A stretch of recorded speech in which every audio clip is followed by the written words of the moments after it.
Hallelujah. हाथों को उठाकर प्रभु को महिमा करें। हालेलुया। परमेश्वर को महिमा मिले। आज के इस सुंदर दिन के लिए मैं प्रभु को धन्यवाद करता हूँ। आए हुए सभी लोगों को परमेश्वर आशीष देने पाए और प्रभु की उपस्थिति में बने रहने के लिए परमेश्वर हमें सहायता किया।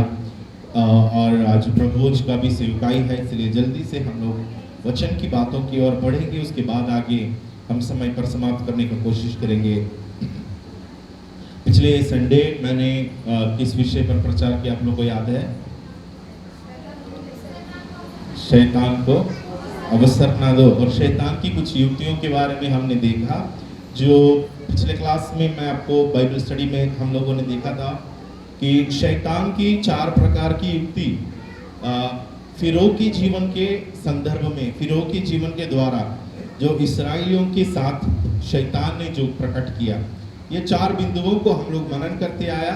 और उसके अंतिम बिंदु हम लोगों ने पढ़कर हमने समाप्त किया था कि वो था कि फिरौन कहता है कि ठीक है, तुम जंगल में चले जाओ, बड़े लोग, सब लोग, स्त्री लोग और बच्चे लोगों को भी साथ में लिए हुए तुम जा सकते हो, मगर तुम क्या नहीं करना, तुम अपना पशुओं को लेकर मत जाना। तुम अपने गाय बैल, अपने भेड़ बकरियों को लेकर, अपनी संपत्ति लेकर नहीं जाना। निर्गमन की पुस्तक 10 अध्याय और उसका 24वां पद था, जो हम लोगों ने पिछली बार आखिरी बार जो हमने पढ़ा है। उस वचन में लिखा है, फिरौन क्या कहता है देखेंगे कोई। तब फिरौन ने मूसा को बुलवा कर कहा, तब फिरौन ने मूसा को बुलवा कर कहा, तुम लोग जाओ, यहोवा की उपासना करो, यहोवा की उपासना करो, और अपने बालकों को भी संग ले जाओ, अपने बालकों को भी संग ले जाओ, केवल अपनी भेड़ बकरी और गाय बैल को छोड़ जाओ, अपने भेड़ बकरियों को और गाय बैल को छोड़ जाओ। देखो, बाकी सब तुम लोग लेकर जा सकते हैं, मगर ये बस तुमको यही छोड़ दे। फिरौन राजा कहता है इस्राएलियों से, जो लोग परमेश्वर के आराधना करने के लिए इच्छुक थे और परमेश्वर की आराधना के लिए वे निकल रहे थे, उनको फिरौन राजा कहता है कि तुम सब कुछ ले जा सकते हैं, मगर अपने गाय बैल और अपनी संपत्ति को यहीं पर छोड़कर चले जाओ। आराधना में जाने वाले लोगों को मैंने बताया इससे पहले कि आप लोगों को पिछले बार का एक बार मैं याद दिलाऊं कि 3 युक्ति शैतान का हमने ऑलरेडी देख चुका था। उसमें से था पहला, शैतान कहता है कि तुम इस सीमा पार ना करो, इस सीमा छोड़कर ना जाओ, मिस्र में ही परमेश्वर की आराधना करो कहते हैं। संसार का उस रिलम दर्शाता है, दिखाता है। मैंने आपको बताया कि अपने घर पर परमेश्वर की आराधना कभी नहीं होने वाला है।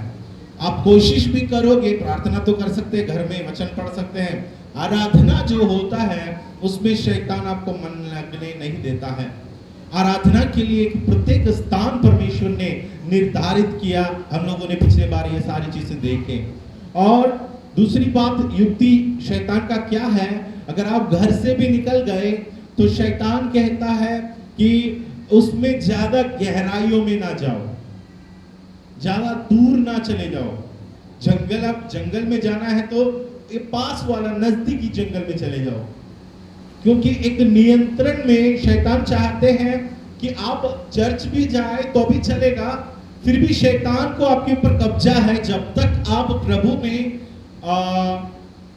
एक क्या बोलना चाहिए, ना गर्म है ना ठंडा है, ना लूकवार्म स्थिति है, गुनगुना एक ऐसी स्थिति पर आप जब तक रहोगे ना, तब तक शैतान आपसे डरता नहीं है। आप चर्च भी जा सकते हैं। अब समझना शैतान की युक्तियां क्या क्या है। तो पहली बात, अगर आपको आराधना में जाना, कई लोग को लगता है कि आराधना में मैं जाऊं तो शैतान मेरा पीछा छोड़ देगा, ऐसा नहीं छोड़ता है। आराधना में भी जाने का परमिशन दिया जाता है, मगर शैतान का कहना क्या है, तुम्हारा मन उस पर ना लगे। तो प्रभु के भवन में सिर्फ हम हर संडे को आने से नहीं होता है, हम लोगों को उसमें डीपली, गहराइयों में जड़ हमारा पकड़ना चाहिए। और तीसरी बिंदु हमने देखा कि फिरौन मानते हैं, हाँ ठीक है, तुम लोग जंगल में गहराइयों पर चले जाओ, मगर तुम अकेला जाना, तुम्हारा बाल बच्चों को लेकर मत जाना, बड़े लोग बस चले जाओ। शैतान का कोशिश क्या है, ठीक है यह पीढ़ी तक मैंने झेल लेता हूं, मगर इसकी आने वाली पीढ़ी मेरे कब्जे में रहेगा।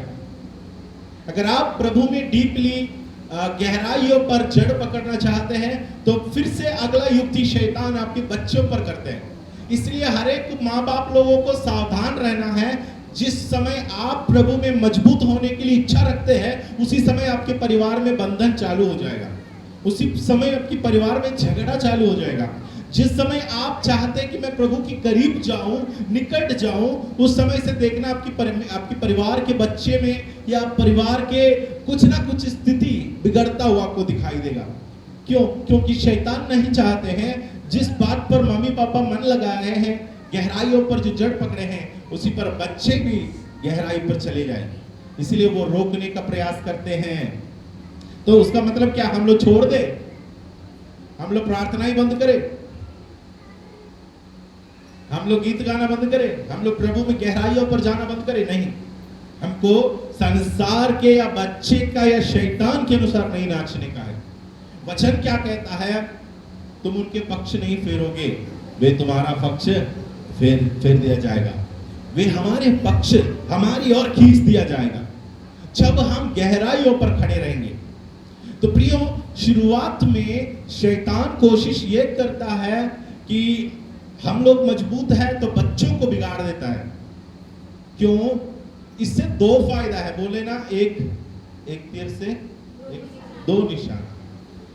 क्या होता है मालूम? आप गहराई में हो मगर आपके बच्चे बिगड़ रहे हैं, तो इससे आपका भी नींव क्या हो जाएगा, आप भी खापोगे, आपको भी लगेगा मैं इतना निष्ठा के साथ, इतनी आस्था के साथ, इतना भरोसा के साथ मैंने प्रभु को उपासना की, फिर भी मेरे बच्चे लोगों का हाल ऐसा क्यों है। यह आपके अंदर निराशा लाने की कोशिश होता है, यह आपके अंदर शैतान डिस्करेजमेंट पैदा कर देता है। तो शैतान को पता है तीर कहां पर भेजना है, कहां पर पकड़ने से दोनों को गिरा सकते हैं। तो हमेशा याद रखो, शैतान की पहला प्रायोरिटी क्या है, आप हो। आपको गिराने के लिए वो सोच रहे हैं, उसके लिए आपका बच्चे को भी वो इस्तेमाल करेंगे, उसके लिए आपकी संपत्ति का भी वो इस्तेमाल करेंगे, उसके लिए आपका शरीर को भी वो इस्तेमाल करेंगे। याद रखना, अय्यूब का शरीर को शैतान छुआ, परिवार को छुआ, बच्चों को छुआ, हर एक चीज को, बिजनेस को भी छुआ, फिर भी पता चला इसका विश्वास में कोई कमी नहीं हो रहा है, फिर शैतान ने छोड़ दिया उसको। तो कभी आपको ये याद रखना है, आपका शरीर आप नहीं हो, समझ लीजिएगा, गहरी बातों को बता रहा हूं। ऐसा ना जानना कि मेरा शरीर मैं नहीं हूं, फिर कौन है ये? आपका शरीर आप नहीं हो, आपका शरीर आपके दुश्मन है, आपका असलियत इसके अंदर है। इसलिए पौलुस कहते हैं कि हमारा जो मिट्टी शरीर का घर के अंदर परमेश्वर ने वो खजाना दे रखा है। तो हमारी आत्मा हमारे भीतर है, हमारा असली मनुष्य मृत्यु के बाद प्रकट होता है। समझ में आ रहा है? जब यह शरीर नाश होगा, जब यह शरीर नष्ट होगा, तब हम असली रूप में वापस आएंगे, बाहर आएंगे। तो हम अभी जो जी रहे हैं सिर्फ एक मटका में है, जो भूत को देखिए ना, मटका में भर के रखा है, बोलते हैं कोई खोलो खोलो, आजाद करो, उसको खोल दिया तो वो आजाद हो जाता है। वैसे आज मैं और आप कराहते कराहते, दुख झेलते झेलते, आत्मा तड़पते तड़पते इस मिट्टी के बर्तन के अंदर है, वो आत्मिक मनुष्य है, इनर मैन, जिसको आंतरिक मनुष्य कहा गया, भीतरी मनुष्य कहा गया। वो मनुष्य है हमारा असली मनुष्य, जिससे शैतान डरता है, जिससे परमेश्वर संपर्क करता है, बातचीत करता है, जो प्रभु के स्वभाव सदृश समानता में बनाया गया। परमेश्वर का असली नेचर हमारा भीतरी मनुष्य में पाया जाता है, हमारा बाहरी मनुष्य में नहीं पाया जाता है। क्या आपका बाहरी स्वभाव देख के कोई बोलेगा परमेश्वर ऐसा है? आपका आदत, आपका बातचीत सुनकर कोई बोल सकता है कि प्रभु ऐसा होता है? हमारा बाहरी नेचर देख के कोई नहीं बोलेगा कि परमेश्वर का स्वभाव भी ऐसा होगा। हमारा भीतरी मनुष्य को देखकर लोग बोलेंगे परमेश्वर का स्वभाव ऐसा है। तो परमेश्वर ने जो अपनी समानता में जो बनाया, वो भीतरी मनुष्य को बनाया है। ये नहीं कि परमेश्वर ने रूप नहीं दिया, मगर रूप दिया, मगर प्रभु की जो समानता है, परमेश्वर की जो सदृश्य है, वो हमारा भीतरी मनुष्यत्व में छुपा हुआ है। इसलिए भीतरी मनुष्यत्व को हमको क्या करना है, मजबूत रखना है। तो प्रियो, मैं बताया कि तीसरी बिंदु शैतान की कोशिश ये है कि हम लोग अगर प्रभु में आगे बढ़ रहे हैं तो हमारा परिवार में वो समस्या खड़ा कर देता है। इसलिए कभी भी चर्च जाते तो बच्चे को घर में छोड़कर ना, आप जिस खुदा की आराधना करते हो ना, उसी प्रभु की आराधना आपकी पीढ़ी भी करना चाहिए। अगर कुछ साल और हम लोग आगे बढ़े, प्रभु की आगमन में देरी हुई और हमारा पीढ़ियों को भी परमेश्वर की आराधना या सेवा करने के लिए हमको बाध्य या उसके लिए तैयारी करना चाहिए। जिस किताब मैं उठाया हूं, जिस पुस्तक आप पढ़ते हैं, उसी पुस्तक पढ़ने का रुचि आपके बच्चों के अंदर भी होना चाहिए। उसके लिए हमको क्या करना है, साथ में जब आते हैं झोला बस लेकर ना हो, साथ पे जाते हैं ना तो आपका बाकी सारे सामान लेकर आते हैं, मगर बच्चे को आप घर पर छोड़ के आते हैं। ऐसा काम ना करो। और ये बच्चे प्रभु में आगे बढ़ने से उनको शैतान भटका देता है। और कुछ समय के बाद जब यहोशू के दिन बीत गए थे तो वचन में लिखा है उनकी पीढ़ी प्रभु को ना जानते थे। यहोशू तक सब सही चल रहा था, यहोवा की उपासना की, प्रभु की महिमा की, परमेश्वर का भय माना, मगर यहोशू का पीढ़ी जब निकलने लगा उन लोगों के अंदर यहोवा का भय नहीं था। उन लोग परमेश्वर का जानता तक नहीं था, यहोवा कौन है करके नहीं पता था, क्योंकि माँ बाप लोग नहीं सिखाया। इसलिए व्यवस्था विवरण में परमेश्वर कहता है जो तुम सुनते हो, जो तुम जान रहे हो, जिस आज्ञा मैंने तुम्हें आज सुनाया, इसे तुम अपने बच्चे, अपने पोते पर पोतों को भी सुनाना, ताकि यह उनके दिल से ना हटे। परमेश्वर हमेशा आपके लिए लाल समुद्र दोबा करके नहीं दिखाएगा। आपको दिखा दिया, उसका आपके बच्चे को भी दिखाकर विश्वास नहीं करवाएगा। आपके जीवन में जो किया वो गवाही बच्चों को देना है। बेटा, मेरा जीवन में परमेश्वर ने लाल समुद्र को 2 भाग कर दिया, तो बेटा बोले मैं भी तब विश्वास करूंगा मेरा जीवन में भी क्या करे। ऐसा नहीं होगा। परमेश्वर अगर आपके जीवन में कुछ छाप छोड़ा है तो उस चीज को गवाही के रूप में बच्चों को समझाना है। यीशु ने कहा धन्य वो है जो बिना देखे विश्वास करते हैं। थोमा कहता है मैं विश्वास तब करूंगा जब तक मैं देखूंगा नहीं, जब तक मैं छूंगा नहीं, जब तक वो घाव जो यीशु मसीह की पसली पर था, यीशु मसीह के हाथों पर थे, उसको मुझे देखना है और जानना है कि ये वही है जिसको सूली पर लटका दिया गया था। थोमा को यीशु कहता है धन्य वो है जो बिना देखे विश्वास करते हैं। तो हमारे बच्चे सबूत के पीछे ना भागे, हमारे बच्चे ऐसी फरीसियों के समान ना बने कि चिन्ह हमें दिखाए ताकि हम विश्वास करें। माँ बाप लोग के जीवन में जो अनुभव हुआ वो कहानी या गवाही के रूप में आप अपने बच्चों को समझाते रहें। प्रियो, इसमें आपकी बड़ी भूमिका है जो आपको निभाना है। एक सही माँ बाप लोग वैसे उन लोग हैं जो लोग अपने बच्चे को अपने ही मार्ग में या प्रभु के भय के मार्ग में आगे बढ़ाते हैं। वही सक्सेसफुल पेरेंट्स कहते हैं दुनिया में। सफल माँ बाप, सफल माँ बाप वो नहीं है कि अपने बच्चे को डिग्री दिला दिया, हर एक सब्जेक्ट में A+ ला दिया, वो पढ़कर इंजीनियर बनी, डॉक्टर बनी, नर्स बन गई, वो नहीं है सफल माँ बाप।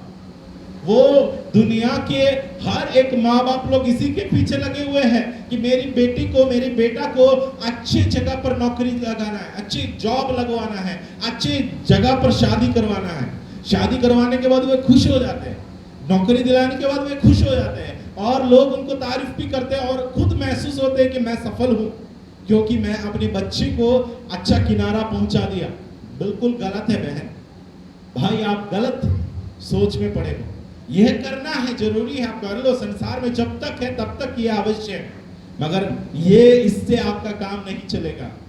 अच्छा पति मिलने से या अच्छा जॉब मिलने से अपने बच्चे का भविष्य नहीं सुधरेगा। आपके बच्चे का भविष्य में अगर चेंजेस आना है, आपके बच्चे का जीवन में अलौकिक गुण पाए जाना है, आपके बच्चे भी परमेश्वर का राज्य का वारिस ठहरना है, तो जिस प्रभु पर आपने विश्वास किया उस पर आपके बच्चे को भी विश्वास करना चाहिए। उस विश्वास उसके मन में भी डालना चाहिए। बचपन से वही चीज अपने बच्चे को सिखाओ ताकि वह उस मार्ग से ना फेरे। प्रियो, मैं आज अपने विषय में नहीं आ पा रहा हूं, मैं भी उस टॉपिक पे आ जाऊंगा। तो चौथी हमारी बात पर हम लोग ध्यान लगाएंगे, जो शैतान की युक्ति है। अधिकांश लोगों के जीवन में शैतान ये भी युक्ति करता है, क्योंकि शैतान जानते हैं लेने से देना क्या है, लेने से देना बेहतर है। देने के द्वारा आशीष पाते हैं करके बाइबल में लिखा है, लेने के द्वारा आशीष नहीं पाते हैं। लेने वाला बाइबल के हिसाब से प्रभु का स्टैंडर्ड से नीचे रहता है, क्योंकि परमेश्वर देने वाला है। परमेश्वर देने वाले हैं, प्रभु देने वाले के साइड में है, और हम लोग कहां हैं, हम लेने वालों के साइड में हैं। मगर प्रभु चाहते हैं कि मेरे बच्चे लेने वाले के साइड से देने वाले के साइड में आ जाए, क्योंकि जहां प्रभु खड़ा है वहां हमें भी खड़ा होना है। तो परमेश्वर आज हमारे जीवन में जो आशीषें दिया है, हो सके आपके जीवन में बहुत ज्यादा ना हो, फिर भी जो कुछ प्रभु ने आपके जीवन में दिया उसमें से प्रभु को देना, या परमेश्वर के राज्य के लिए बोना, या प्रभु की सेवकाई के लिए बीज बोना, या परमेश्वर की मिनिस्ट्री के लिए अपना जो भी हाथ बढ़ाना, ये सब जो होता है वो उन्हीं लोगों से होगा जिन लोग परमेश्वर के पक्ष में खड़ा है, जिन लोग परमेश्वर को प्रेम करते हैं। परमेश्वर के प्रेम में गहराइयों में खड़े रहने वाले लेने वाला नहीं होता है, देने वाला होता है, और उनके जीवन में वो बदलाहट आपको महसूस कर सकते हैं। आज हम लोग क्या देखने वाले हैं, अब मैं शैतान की युक्तियों को किनारे मैं रख देता हूं। आज के विषय में हम प्रवेश करेंगे, मगर मैं उस विषय से मिलता जुलता ही बताऊंगा, ताकि ऐसा ना हो कि वो कंटिन्यूएशन आपका ब्रेक हो जाए, ऐसा ना हो कि उस फ्लो आपका ब्रेक हो जाए। इसलिए हम लोग क्या किया, किन बातों पर विचार कर रहे हैं, अपनी संपत्ति को लेकर ना जा। शैतान कहता है अपनी संपत्ति को लेकर ना जा, यहोवा को बलि चढ़ाने के लिए भेड़ बकरी लेकर मत जाओ। नया नियम की कलीसिया वालों, हमें शैतान गरीब बनाने का बहुत सारी तरीका है, हमें शैतान कंजूस बनाने का बहुत प्रकार की रास्ता है। उदार मन वाले बनाने से, जो जेनरस हार्ट वाला बनाने से शैतान रोकने का प्रयास कर देता है। हम लोग हर बात में कंजूसी करते हैं कि नहीं? अगर सामान 10 रुपया और उसका कोई 12 रुपये भी ले लिया ना, 2 रुपये के लिए उन लोग को हम 200 का गाली सुनाते। सिर्फ 2 रुपया हुआ होगा ज्यादा, मगर हम लोग उसको 200 का गाली सुनाएंगे। उसके बाद तसल्ली हो गया, 2 रुपये रख लो भाई बोलते हैं। हम लोग क्या करते हैं मालूम, उदार मन वाले कभी नहीं, इसलिए 1 रुपया का भी हिसाब हम लोग रख लेते हैं। अगर हाथ से नीचे गिर गया तो जल्दी उठा लेता है, क्योंकि हम लोग उदार जो मन वाले होते हैं ना। अब आपको लगेगा भाई उदार मन वाला होना है तो भरपूर होना भी है, गलत सोच है। उदार मन वाला होना है तो भरपूर होने की आवश्यकता नहीं है। उदार मन अंदर भीतर होता है, हाथों में नहीं होता है। समझ में आ रहा है आपको? उदार मन जो होता है, उदारता से देने वाले पर परमेश्वर प्रसन्न होता है। God loves a cheerful giver, जो उदारता से देता है, अपने मन से देता है। लूका 21 अध्याय में देखो, एक विधवा है जिसके पास एक ही सिक्का है, बहुत कुछ होने के कारण नहीं देती है। जो अपने पास है वो उसने मंदिर पर भेंट चढ़ा दी करके लिखा है। तो उसके पास बहुत ज्यादा संपत्ति है, इसलिए यीशु मसीह ने उसका प्रशंसा की, ऐसा नहीं, उसके पास जो था वो दी। तो उदार मन हमारे अंदर कमी घटियों में भी पाए जाते हैं। कुरिन्थियों की 2 कुरिन्थियों वचन एक पढ़ेंगे हम लोग, 8 अध्याय में आए 2 कुरिन्थियों।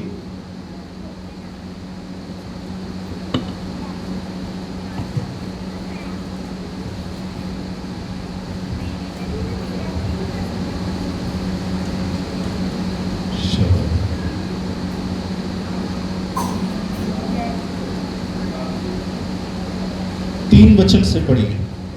उनके विषय में हाँ। मेरी यह गवाही है कि हाँ। उन्होंने अपनी सामर्थ भर वरन सामर्थ से भी बाहर मन से दिया, हाँ, और इस दान में और पवित्र लोगों की सेवा में भागी होने के होने के अनुग्रह के विषय में हमसे बार बार बहुत विनती की, और जैसे हमने आशा की थी वैसे ही नहीं, वरन उन्होंने प्रभु को फिर परमेश्वर की इच्छा से हमको भी अपने आप को दे दिया। हाँ, इसलिए हमने तीतुस को समझाया कि जैसे उसने पहले आरंभ किया था वैसे ही तुम्हारे बीच में इस दान के काम को पूरा भी कर ले। इसलिए जैसे तुम हर एक बात में अर्थात विश्वास, वचन, ज्ञान और सब प्रकार के यत्न में और उस प्रेम में जो हमसे रखते हो बढ़ते जाते हो, वैसे ही इस दान के काम में भी बढ़ते जाओ। देखो पौलुस यहाँ पर कलीसिया को कहता है कि उन लोगों ने क्या किया, अपनी कमी घटियों में भी भेंट चढ़ाया करके लिखा है ना, कि कलीसिया के बारे में कहता है उन लोगों ने अपनी कमी घटियों में भी उन्होंने क्या किया कि क्लेश की बड़ी परीक्षा में हाँ, और उनके बड़े आनंद और भारी कंगालपन में हाँ, उनकी उदारता बहुत बढ़ गई। उनकी उदारता, उनकी क्लेश में और कमी घटी में उनकी उदारता बहुत बढ़ गई। हम लोग की उदारता कब बढ़ते हैं मालूम? जब हमारे पास भरपूर रहता है। यहाँ लिखा है कि क्लेश की बड़ी परीक्षा में उनके बड़े आनंद और भारी कंगालपन के बढ़ जाने से उनकी उदारता, कंगालपन बढ़ने से उदारता किसका बढ़ता है भाई? आप बताइए। घर में कुछ नहीं है तो बोलते हैं ले जाओ, एक ही बचा है तो वो भी बोलते हैं आप ले जाओ भाई, आप ले जाओ, आपका जरूरत है। इसको बोलते हैं उदारता। उदारता भरपूरी से नहीं होता है। उदारता जो होता है ना वो दिल से है। हो सके उदार मन वाले लोग जिनके पास कुछ भी ना हो, थोड़ा बहुत होगा, मगर उनके मन उदार है, एकदम उदार से देने वाले हैं, उदारता पसंद करने वाले हैं, जेनरस हार्ट है। वो लोगों के प्रति जल्दी दया दिखाते हैं और उनके आवश्यकताओं को देखकर अपनी मुट्ठी खोल देते, भले अपने पास कुछ भी ना हो।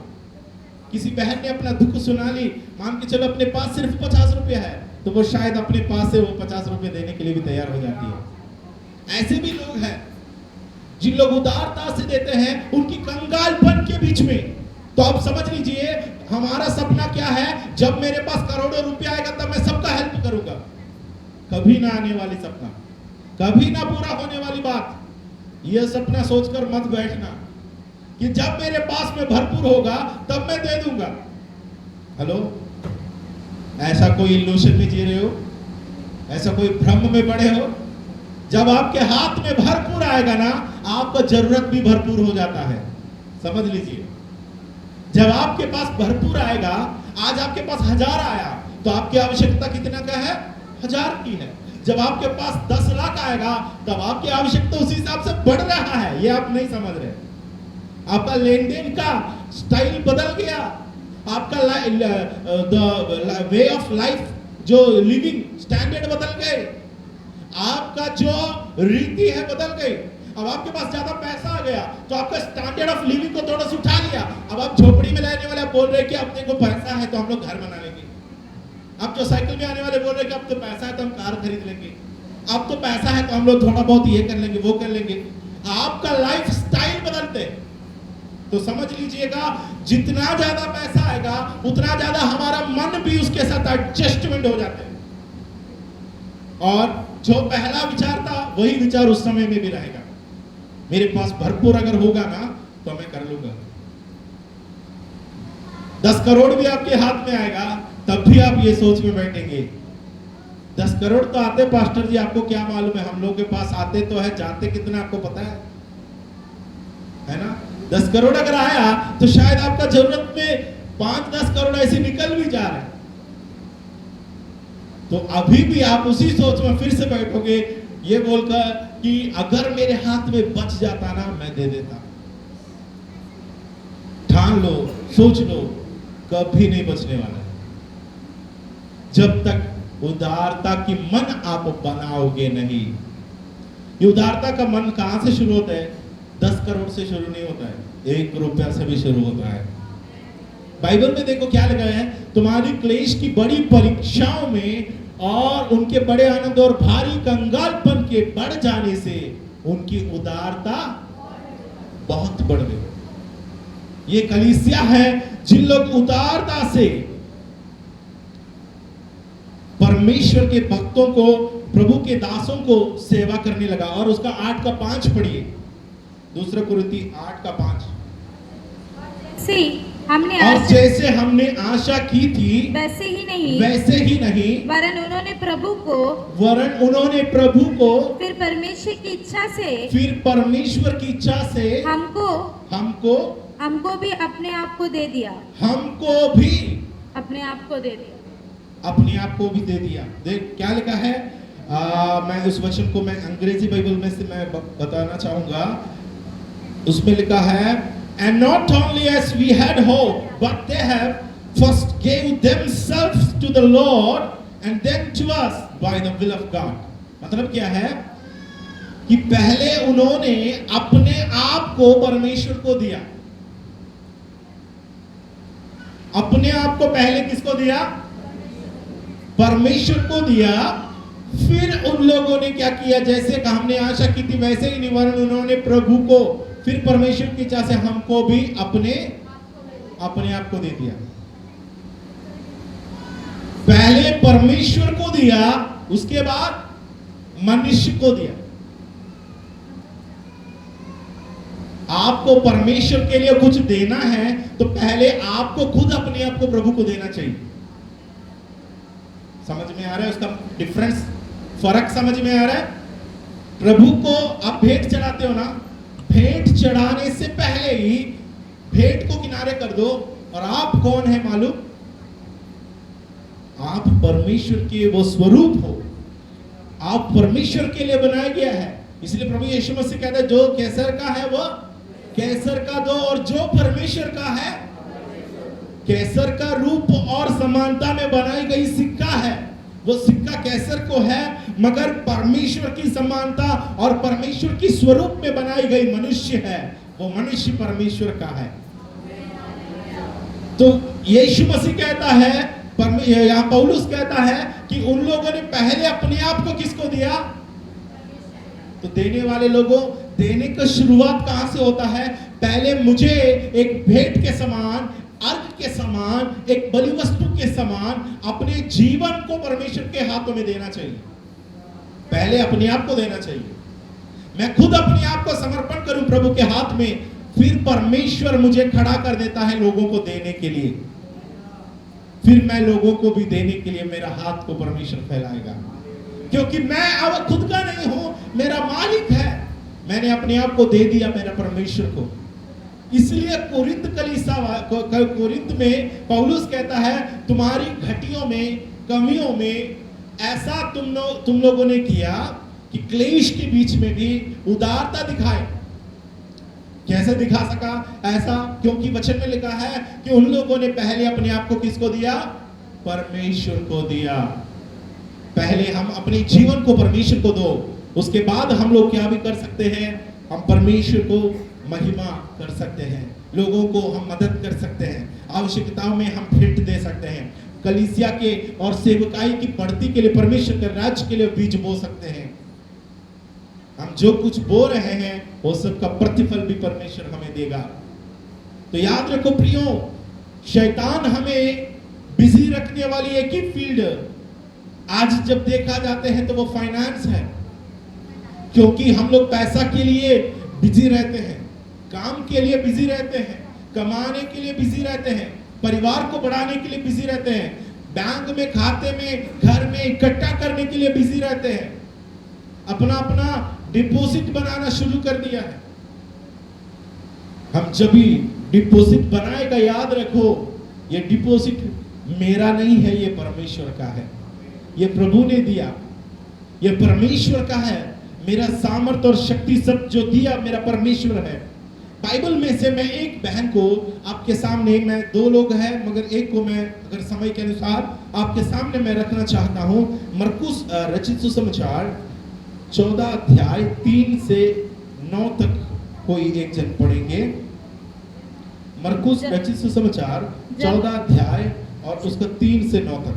जब वह बेतनिया में हाँ। शिमोन कोड़ी के घर भोजन करने बैठा हुआ था, हाँ। तब एक स्त्री संगमरमर के पात्र में हाँ। जटामासी का बहुमूल्य शुद्ध इत्र लेकर आई और पात्र तोड़कर इत्र को उसके सिर पर उंडेला।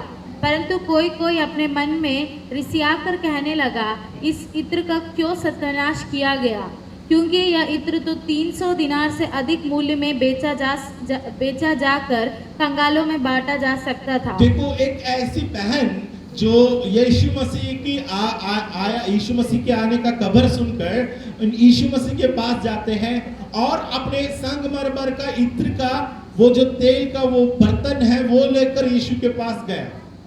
अलाबास्टर जार, जिसमें इत्र मतलब आप समझते हो ना, सुगंधित परफ्यूम है। इत्र भर कर जो रखा है। 2 घटना है, एक ये है, एक और पढ़िए लूका रचित सुसमाचार 7 अध्याय और उसका 37 से पढ़िए। हाँ, लूका रचित सुसमाचार 7 का 37। उस नगर की एक पापिनी स्त्री, हाँ, ये एक और बहन है, उस नगर की पापिनी स्त्री, यह जानकर कि वह फरीसी के घर में भोजन करने ये बैठा है, जानकर कि वह फरीसी के घर में भोजन करने बैठे हैं, संगमरमर के पात्र में इत्र लाई संगमरमर के पात्र में इत्र लाई और उसके पाँव के पास पीछे खड़ी और होकर उसके पाँव के पास पीछे खड़े होकर रोती हुई उसके पाँवों की आंसुओं से रोती हुई उसके पाँवों को आंसुओं से भिगोने और अपने सिर के बालों से पोंछने लगी और उसके पाँव बार बार चूम कर उन पर इत्र मला। और बार-बार चूमकर उन पर इत्र मला। यह देखकर वह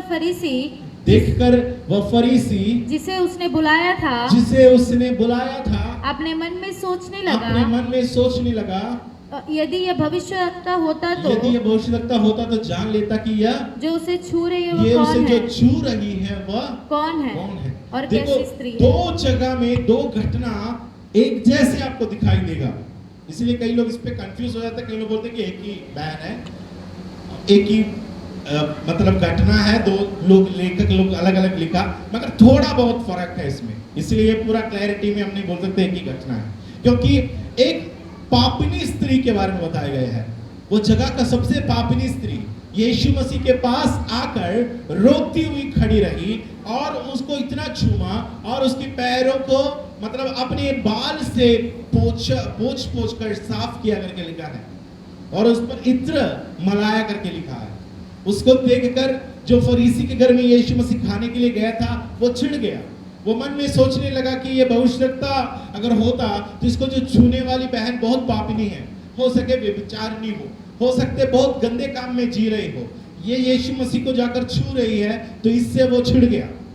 वो बोला कि ये कैसे इनको छूने दे रहा है, पहचानना चाहिए कि ये कौन है, ये भविष्यवक्ता नहीं हो सकता है, ऐसे उनके मन में विचार आया। और दूसरी एक घटना है जो लगभग मिलता जुलता है, मगर वो घटना बेथानिया की है।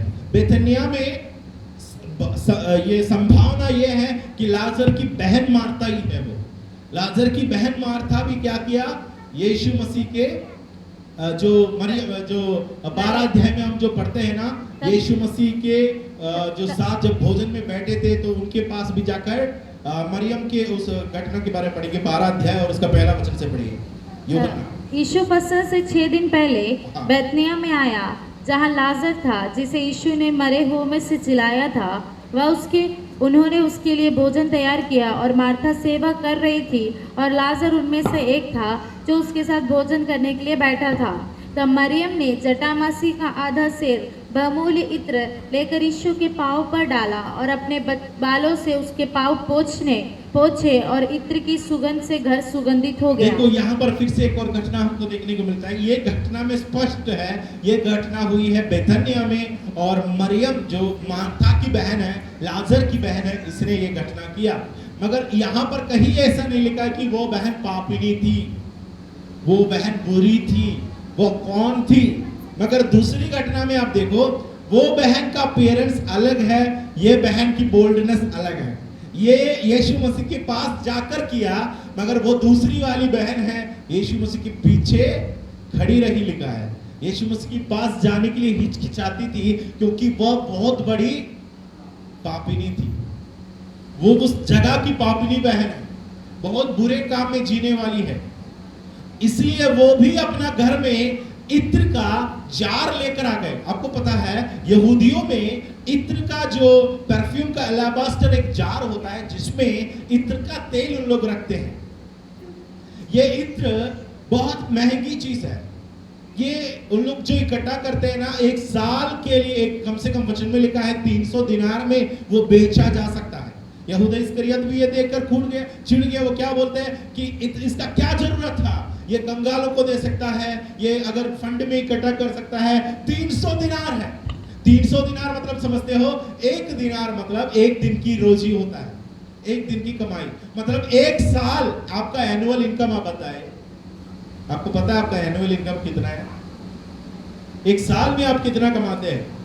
अगर आप एक महीने में 10,000 आप कमाते हैं तो लगभग 1,20,000 आपका एक साल में आपका आमदनी है। अगर 20,000 आप एक महीना कमाते हैं तो लगभग 2.5 लाख के आसपास आपका एक साल का कमाई है। तो 2.5 लाख आपने जो कमाया, क्या आप परमेश्वर की बस्ती में लाकर फोड़ दोगे उसको? कभी ऐसा करोगे? यहां पर ये बहन को देखो, एक साल से कमा के रखी है, उसका सोर्स हम नहीं जानते कहां से वो आई, क्योंकि हर एक घरों में इत्र को इन लोग इकट्ठा करके रखता था। ये इत्र को इकट्ठा करना बहुत खर्च और बहुत मेहनती एक प्रोसेस है। इसको एक ही बार में मतलब बंद कर देते हैं ना, फिर उसके बाद वो खुलेगा नहीं, फिर उसको तोड़ना पड़ता है। उसको कोई कैप वगैरह नहीं है कि अपन उसको खोले, थोड़ा सा ले फिर से बंद करें ना। वो ऐसा बंद कर देता है बहुत दिनों के लिए, और जब सबसे बड़ा जरूरत आएगा तभी वो खोला जाता है। अधिकांश लड़की लोग किस लिए रखते हैं मालूम? अपनी शादी में, अपने विवाह के लिए, डाउरी के समान, दहेज देने के लिए। हर एक बहन लोग अपने घर पर जो इकट्ठा करके जो रखती थी, वो इत्र इसलिए था जब उनके विवाह के समय आएगा, जब घर में कुछ बहुत बड़ा मुख्य वक्त आएगा, तब हमारे डिपॉजिट को हमको क्या करना पड़ेगा? तोड़ना पड़ेगा। बच्चे लोग को देखिए, वो गुल्लक में क्या करते हैं बच्चे लोग? सिक्का डालते, पैसा डालते हैं, कि 10 रुपया 5 रुपया डालते हैं। कभी कोई जरूरत आ गया तो उसको क्या करते हैं? फोड़ देते हैं। वो तो छोटा सा है, मगर ये अपनी लाइफ की कमाई है, वो अपनी जिंदगी का सवाल है। और ये बहन इसको लेकर आई। यीशु मसीह आ गया है, सुना? यीशु मसीह आ गया है, सुना? तो वो जार लेकर आई यीशु के पास। यीशु मसीह के पास जाकर उसको फोड़ दिया और वह इत्र यीशु मसीह के सर से डालने लगा। अब जरा सोचो, 2 लाख के आसपास शायद उसमें जितना भी वैल्यू है उससे भी ज्यादा हो सकते हैं। तो उतना खर्च यीशु मसीह के सामने जाकर किया तो चेले लोगों को भी अच्छा नहीं लगा। बोला कि ये क्यों ऐसा फालतू में बहा दिया, ऐसा फालतू काम क्यों कर दिया? मन ही मन में कई लोग कूदने लगे, सोचने लगे इतना क्यों देना है। हम लोग की एक मर्यादा है, एक रीति है, भेंट देना है तो 1 रुपये देना है, 10 रुपये देना है। उससे ज्यादा मतलब देते देखने से इतना ज्यादा क्यों देना है? देने वालों को भी हम लोग रोकते हैं। हम लोग जब देते हैं, याद रखो शैतान भी ये देखता है, हमारा देना शैतान भी देखता है। हाँ मेरी बेटी, मेरा भाई मेरे बताए गए मार्ग पर है, वो अपना कंजूसी की सीमा कभी नहीं छोड़ेगा। प्रिय, शैतान आगे बढ़ने नहीं देता है। प्रभु की सेवा में हम तन मन धन से प्रभु की जब आराधना करते हैं, याद रखो बाकी सब तुम करो, अपने धन से परमेश्वर की महिमा ना करो। क्यों? अगर तुम करोगे तो तुम धनी हो जाओगे, शैतान जानते हैं। अगर तुम करोगे तो जिस नाप से तुम नापते हैं उसी नाप से तुम्हें दिया भी जाता है। जो तुम बो रहे हो ना उसी को तुम काटोगे। 1 रुपया बोकर कोई 1 करोड़ नहीं काटा, 10 रुपया बोकर कोई 10 करोड़ नहीं काटा है अभी तक के इतिहास में। याद रखना, हम प्रभु के लिए जो बोते हैं उसी को अपने जीवन में आप काटोगे। और आपको क्या लगता है मैंने परमेश्वर को देने से बचा लिया है? बचत हो गया है, मेरा बेटे का पढ़ाई में काम आ गया, मेरा परिवार को बनाने में काम आ गया। बेवकूफ, तुम्हारा परिवार को तुमने बना लिया, अब आगे की समस्याओं को भी तुमको सामना करना होगा। यदि घर को यहोवा ना बनाए तो बनाने वाले का परिश्रम व्यर्थ है। क्या तुम्हारा पैसा से तुम घर को आगे बढ़ा सकते हो? तुमने बड़ा बना लिया घर, मगर आगे घर को चलाना परमेश्वर का हाथ का काम है, तुम्हारा हाथ का नहीं है। हमेशा याद रखना, परमेश्वर को देने का जब हम मन बनाते हैं ना, तब हमको शैतान रोकने आ जाता है। मैं हमेशा बोलता हूं, हम लोग भेंट दशमांश इकट्ठा करके रखते हैं घर में। 20,000 मैंने कमा लिया तो हम लोग 2,000 निकालते प्रभु के लिए, दशमांश है, वो भी कई लोग नहीं देते। कई लोग देने का आदत बंद कर दिया। प्रियो, उसमें से क्या आपको घाटा हुआ? अब बताइए, दशमांश देना घाटा नहीं है। मैं हमेशा ऐसा विश्वास करता हूं, प्रभु अगर मेरे हाथ में पैसा नहीं है तो मेरे जीवन में कोई बीमारी नहीं है। समझ में आ रहा है आपको? अगर मेरे पास पैसा नहीं है तो मेरे पास बीमारी नहीं है, मेरे पास तकलीफ नहीं है, मेरे पास कोई टेंशन का कोई वक्त नहीं है। हमेशा मैं अपने जीवन में भी अनुभव किया हूं, जिस वक्त से मैं हाथ में कुछ जमा पूंजी रखने का कोशिश करता हूं ना, तब भी जरूरत मेरा दरवाजे पर आके खटखटाते हैं। तब बोलेगा आ जाओ भाई, वहां पर ये समस्या है, आ जाओ निकालो। जब ये नहीं रहता है ना, तब कुछ भी नहीं आता। तो परमेश्वर इतना संभाल कर हमें रखता है। याद रखना, जिस वक्त तुम जमा पूंजी तैयार किया ना, परमेश्वर को भी पता चलता है, हाँ ये तो भाई तैयार हो गया समस्या का सामना करने के लिए। अब होने दे एक एक्सीडेंट, अब होने दे एक बीमारी, चालू हो जाएगा, क्योंकि अपने जमा पूंजी तैयार किया है उसका इलाज करने के लिए। अब इलाज करने के लिए कुछ भी नहीं है हाथ में, तो परमेश्वर को पता ही है बंदे के पास, तो एक्सीडेंट होने ही नहीं देगा। फर्क समझ में आ रहा है? विश्वास से कैसे जीवित रहता है, हमें परमेश्वर संभालता है। आप कोशिश करो, अपने जीवन में पता चल जाएगा। जिस वक्त आप धन इकट्ठा करना शुरू कर लोगे ना, समस्या एक से एक आपके जीवन में आएगी, परेशानियां एक से बढ़कर एक आपके जीवन में, अशांतियां एक से बढ़कर एक आपके जीवन में आएगा। जब हाथ खाली भी हो तभी हमको फ्री में हम जी सकते, क्योंकि ये परेशानियां उस समय प्रभु आने नहीं देगा। तो याद रखो, जब कभी हम परमेश्वर को देने के लिए अलग करते हैं, ये मेरा बोनस है। हमेशा ये समझना है, ये मेरे लिए घाटा नहीं। मैंने 2,000 अलग किया, मैंने 3,000 अलग किया, मैंने 1,000 या 500, 100 कितने भी अलग किया हो, हमेशा याद रखो, ये जो मैं जमा कर रहा हूं, ये मैं अनंत राज्य के लिए बो रहा हूं, और ये मुझे इसका अधिक फल से मुझे मिल जाएगा। ये खेत परमेश्वर का खेत है भाई, ये दुनिया का खेत नहीं है। दुनिया में आप किसी को पैसा दिया, वो रिटर्न कर देते हैं, उतना ही आपके हाथ में देगा।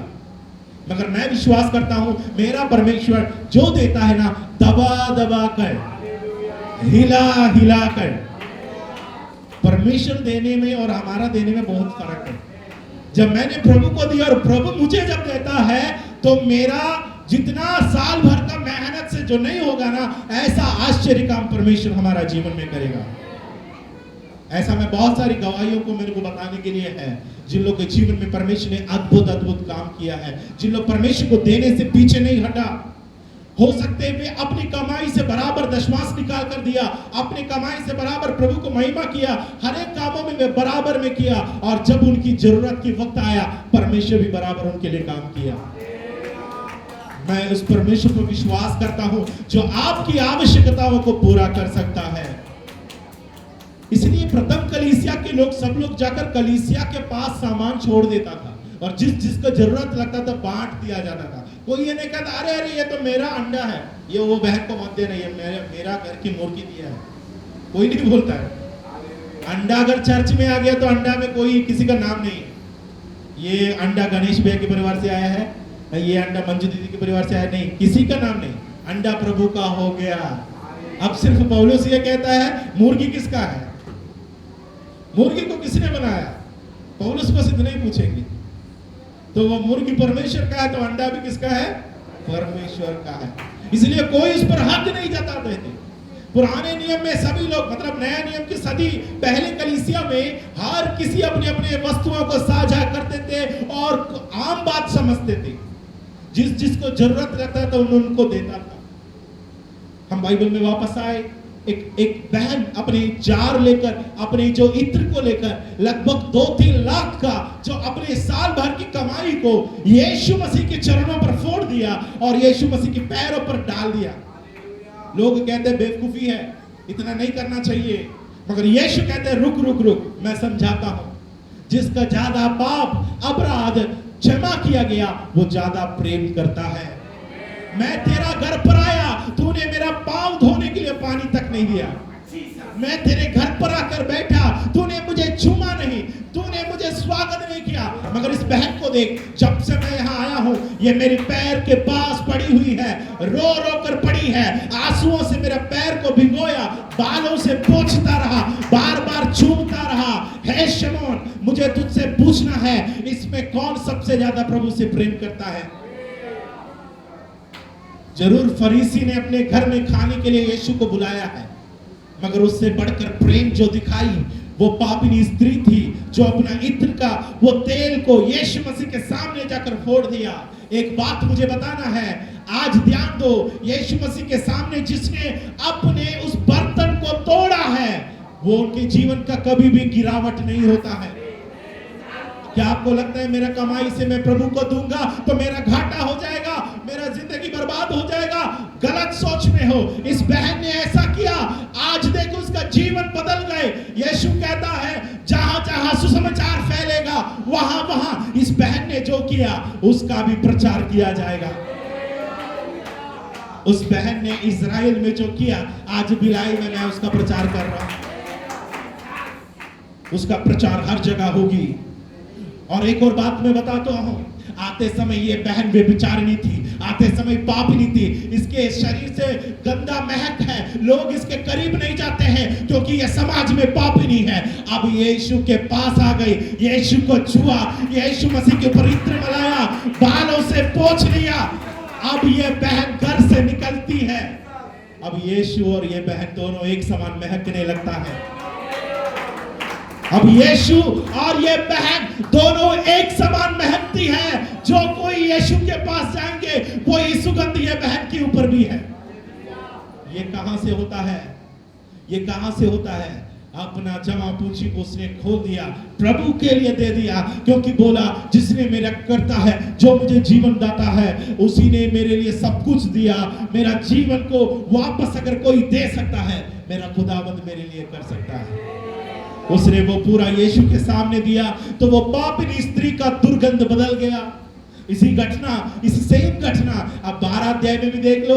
यूहन्ना रचित सुसमाचार 12 अध्याय में लाजर की बहन मरियम, मार्था और मरियम में मरियम यीशु मसीह के पास जाकर वो भी अपने लिए कुछ इकट्ठा करके रखी है बहुत सालों से, उसको लेकर आया और उसको फोड़ा और यीशु मसीह के सर से उंडेला। वचन में लिखा है इत्र के सुगंध से घर पूरा सुगंधित हो गया। इत्र के सुगंध से घर पूरा सुगंधित हो गया। 3 दिन पहले, 4 दिन पहले वो घर में दुर्गंध महकता था क्योंकि उनका भाई कब्र में था। मार्था कहती थी वहां नहीं जाना, बदबू मारता है, वहां नहीं जाना, दुर्गंध है, वहां गंदगी है, हमारा भाई का लाश सड़ रहा है। ऐसी हालत था। अब देखो यीशु जिस घर पर पैर रखा, यीशु जिस परिवार में बैठा, वहां का दुर्गंध को प्रभु ने बदल दिया। आज वो घर महकने लगा।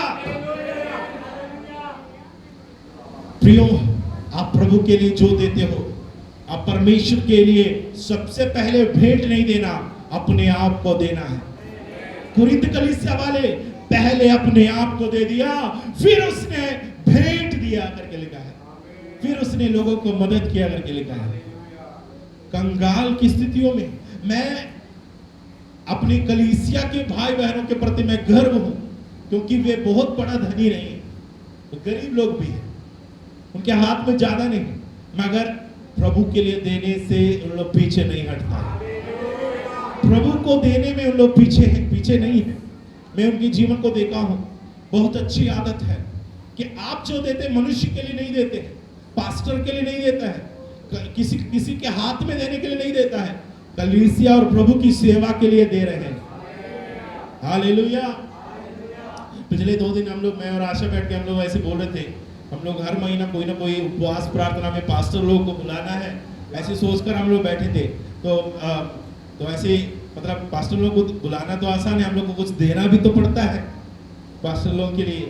तो मैं दोनों दिन का पिछले बार का मीटिंग में हम लोग जो भी है अपना फंड से ही बन पड़ते, जो कुछ दे दिया, देने के बाद कभी उम्मीद नहीं लगाया, मगर बाद में मैं आके देखा तो भेंट में कोई ना कोई आकर कुछ लोग बिना बताए भी भेंट चढ़ाकर चले गया है।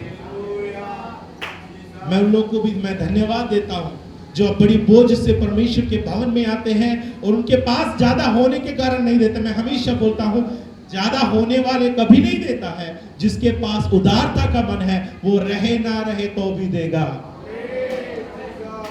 ऐसे लोगों के पास ही ज्यादा लोग आएगा, समझ लेना।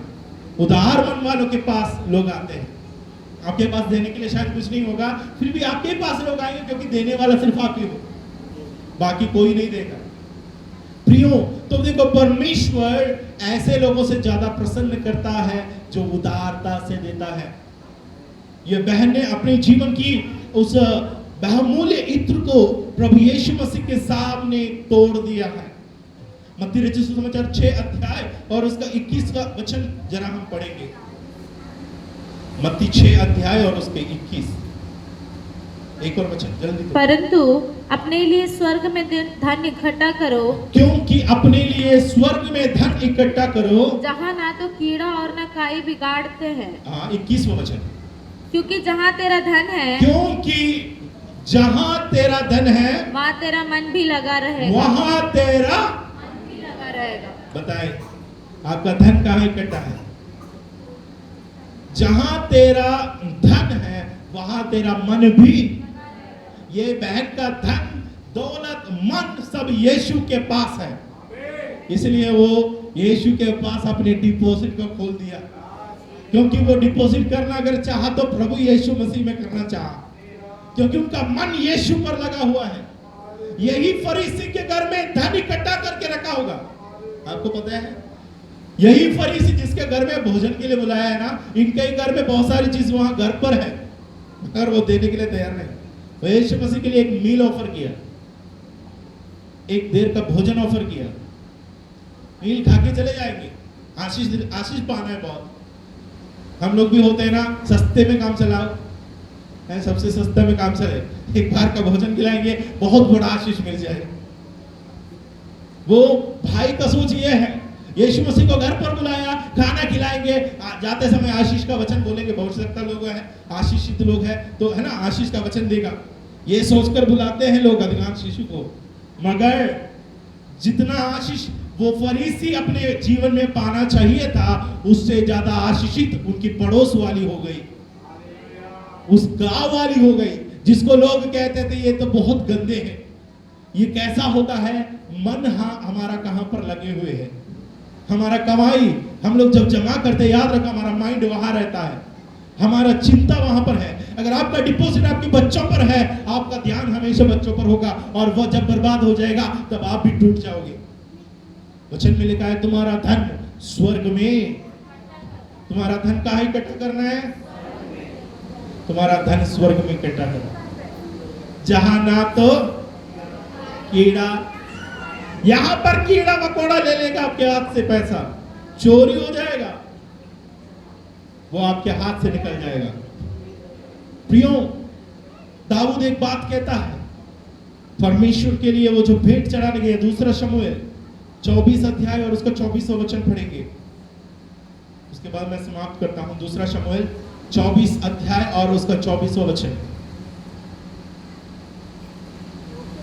दूसरा शमूएल। राजा ने अरौना से कहा, राजा दाऊद ने अरौना से कहा, ऐसा नहीं, ऐसा नहीं, मैं ये वस्तुएं तुझसे अवश्य दाम लेकर, मैं ये वस्तुएं तुझसे अवश्य दाम देकर मैं लूंगा। मैं अपने परमेश्वर यहोवा को, मैं अपने परमेश्वर यहोवा को सेंत मेंत के होम बलि नहीं चढ़ाने का, सेंत मेंत में होम बलि नहीं चढ़ाने का। मैं फ्री वाला कोई भी काम मैं प्रभु को नहीं करूंगा। सेंत में मैं बलि चढ़ाकर किसी की खर्च में कई लोग होते ना, चर्च जाना है तो भी दूसरों का गाड़ी में जाएंगे, खुद की गाड़ी में जाएंगे तो पेट्रोल खर्च हो जाता है। भाई चर्च जाते हो क्या, मुझे भी ले जाओ ना, बड़ी भोरा जैसे बोलते हैं, मुझे भी ले जाओ है, कुछ बोझ है। खुद के पैसे से कभी कुछ नहीं करते, अपने पैसा वे खर्च करते हैं तो अपने परिवार के लिए सिर्फ, अपने बच्चों के लिए सिर्फ। दाऊद के पास अरौना नाम का एक मनुष्य आकर कहता है, मैं तुझे खेत दूंगा, मैं तुझे जमीन दूंगा, वस्तुएं दूंगा, तुम जो करना कर लो यहोवा के लिए।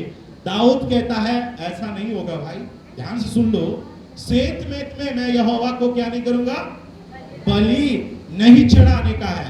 सो दाऊद ने क्या किया, अतः दाऊद ने खलिहान और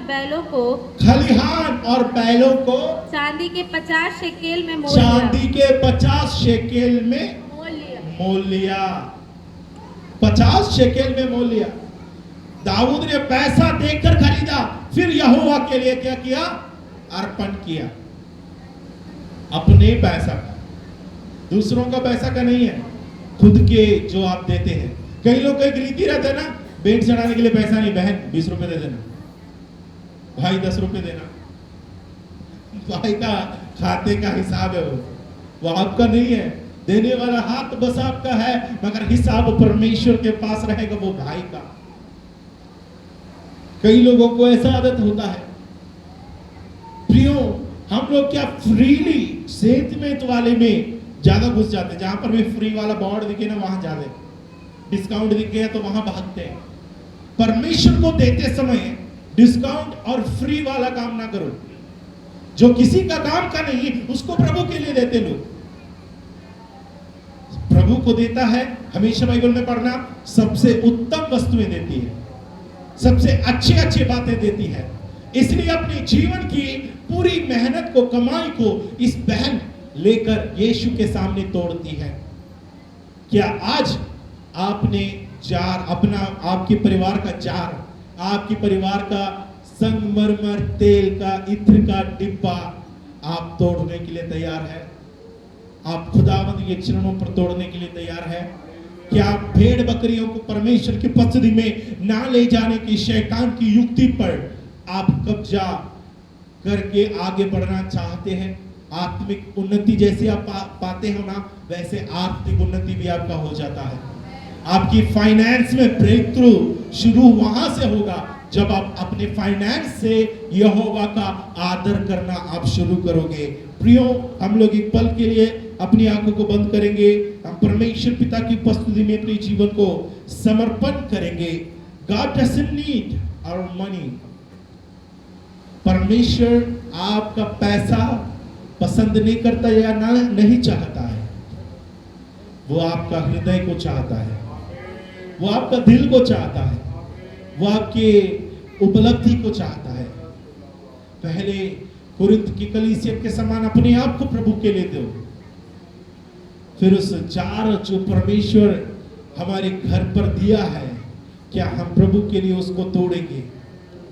वो केवल धन नहीं है, वो हो सके हमारा जीवन में कुछ ऐसी बातें भी हो, ऐसा गुण हो, ऐसी समय हो जो हम प्रभु के सामने खर्च कर सकता है।